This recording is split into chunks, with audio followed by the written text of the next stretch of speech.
a small village located in Assam, a state in northeastern India, there occurs a phenomenon so bizarre and horrifying that it is beyond your wildest imagination.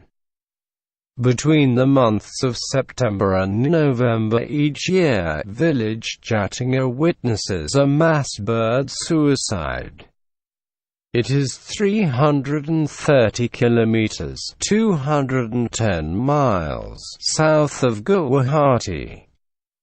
The cause of it is likely to be disorientation at high altitudes and high-speed winds due to the widespread fog characteristic at the time.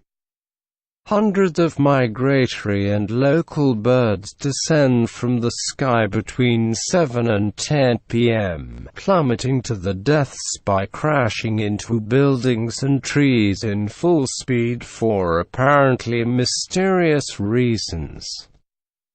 Locals believe it to be the work of evil spirits haunting the area.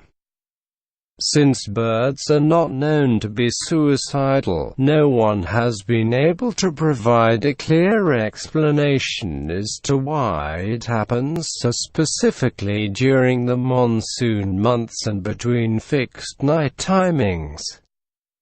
The phenomenon has definitely made Jatinga a world-famous creepy destination, and the mystery remains properly unsolved till date. It was concluded that the birds, mostly juveniles and local migrants, are disturbed by high-velocity winds at the roost.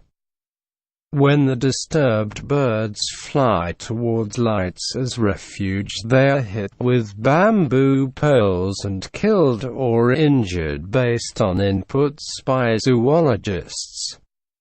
Various studies have been conducted to unravel the causes behind this phenomenon. The record maintained show that 44 species have been attracted to the light sources.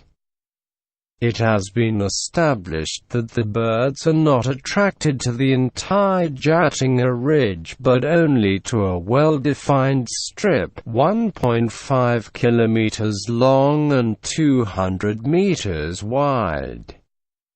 Another interesting fact has been brought out is that no long-distance migratory bird gets attracted to the light traps. The victims are resident birds of the adjacent valleys and hill slopes. To promote tourism, district authorities have created a festival around the bird suicide, called the Jatinga Festival.